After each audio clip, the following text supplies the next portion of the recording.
Again, I'm Bob Thornton, and I did, just to give you an idea, some of what I'm going to talk about is what I'm learning from Pilsner's, the Entrepreneurial Challenge by Pilsner, and it's his perspective on what we're going through economically right now has given me a great deal of hope in that we're at the beginning of this massive change in how we do business and economically, and I believe that all of us who are entrepreneurs are in the front of this massive wave of baby boomers and this change. So what I'm going to do is I just want to kind of go over a little bit, kind of an overview of what he is talking about as far as where we've come from and where we're going as a business model for America. You know, 100 years ago when we were founded, we were pretty much a gregarian society. We're all pretty much entrepreneurs. We're small farmers, shopkeepers, just all working for ourselves, and had the entrepreneurial drive, the knowledge that the harder we worked and the smarter we worked, that we would have a better life for ourselves and our families. And that model is what drove America to be the most successful and most productive country in the history of the world. But it also, the technology then drove us from that gregarian industry or environment to industry and large companies. And the reason that large companies started to exist was because of the lack of the ability for communication, which, you know, when I first started listening to him, I'm like, what's that have to do with all these companies? Well, he talks about the fact that the first Ford Motor factory, everything was built in one building. Raw materials came in and a finished car came out the other end of the building. And one of the reasons was everything had to be in the same building because they had no good communication system. So if something happened at one end of the assembly line, somebody had to run to the other end and tell somebody, practically. And so as our communication systems developed over the years, now that need to have everything in one place is no longer viable. It's not an economic model that works. For example, if you, back before the telephone and communication, if you wanted somebody to type a letter for you and you needed to have somebody do that, you'd have to go and find somebody out in the street. They couldn't call you up. You couldn't, you know, you could maybe put an ad in the paper at that time. They'd show up, but you had to go get somebody. You had to contract them to type a letter for you. Well, it made no sense to have the entrepreneurial environment to do that single letter. So they had to build buildings to have all these people to be able to do the accounting. It was all manual. Have to do the typing and all this other stuff. Well, we've gotten to the point now where technology, the job of technology is to replace us as employees. And what we've done is we've gotten really good at that.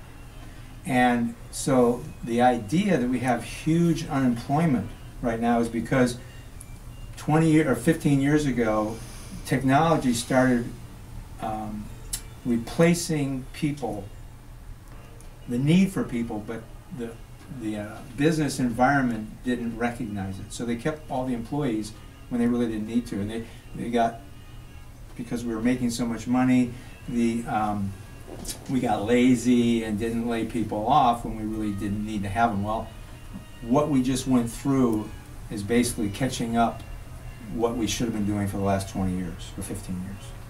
And unfortunately, it's very painful, but it's also an opportunity because now all these people that have been laid off, they need to learn new skills.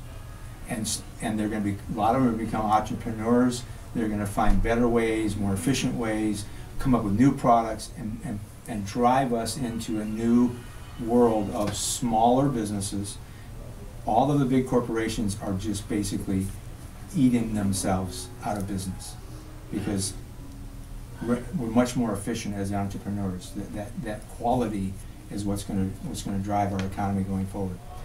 So given that this is an opportunity for entrepreneurs, and the fact that this organization is primarily entrepreneurs and individuals who will have that drive, I got to thinking about what is the one single most important quality and thing that we need to pay attention to as entrepreneurs, and actually individuals, and it has a direct impact on how successful we will be. Well, that one single thing is our health.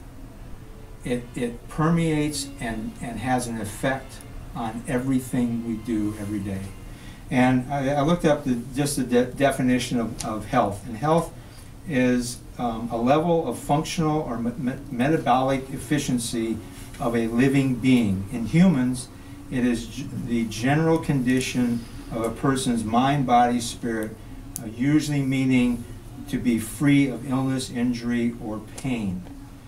Good health or healthy. The World Health Organization defines health in its broader sense in 1946 as a state of complete physical, mental, and social well-being, and not merely an absence of disease and infirmity. I'm sure most of you are going, we all know that. We all know that health is one of the most important things that we can do. But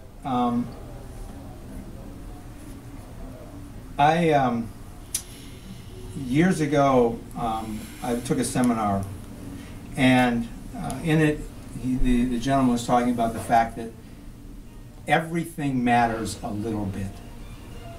And I like that. so, in thinking about that is and how we got to where we're at, is the fact that we have not been paying attention to the little things that have been changing in our environment, which is our food supply and some of our habits and the things that we accept as being okay to do aren't necessarily over a long period of time.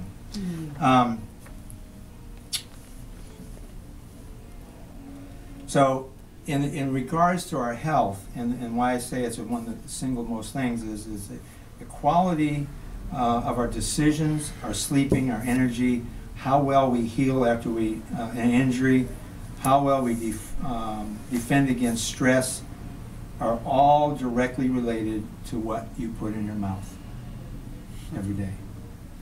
The one thing that I hear from people when I talk to them about nutrition and health, the most common thing is I eat pretty good and I'm doing okay. And my response to that often is, well, if you're okay with okay, then I guess we don't have a lot to talk about. But I believe that being okay in relationship to our lives is not okay. And the reason I can say that is because of personal experience. Just to give you an idea of where we're headed, I think you've all heard or you know from friends and neighbors that a lot of people are getting sick. I mean, our society is not going in the right direction, I don't think. Back in the 1950s, the ratio of cancer, 1 out of every 12 people got cancer. And that was so alarming to the world at that time that they created the American Cancer Society. Well, how do you think they're doing? Not so good. Okay? As of 2004, the ratio is 1 out of 2.2 people will get cancer. Wow. So almost every other person in this room is going to get cancer based on that. And the other two big risks are stroke and heart attack. Right. So now I can stand here and quote, statistics about how our health worldwide and specifically in America, which is now where our health standards are probably below some third world countries, and the fact that our children are not expected to live as long as we do is, it's just unacceptable. So I'd like to spend a couple minutes just kind of paint you a picture of the human body, because it is an amazing thing. Every day, or every minute, 1 billion cells are replaced in our body.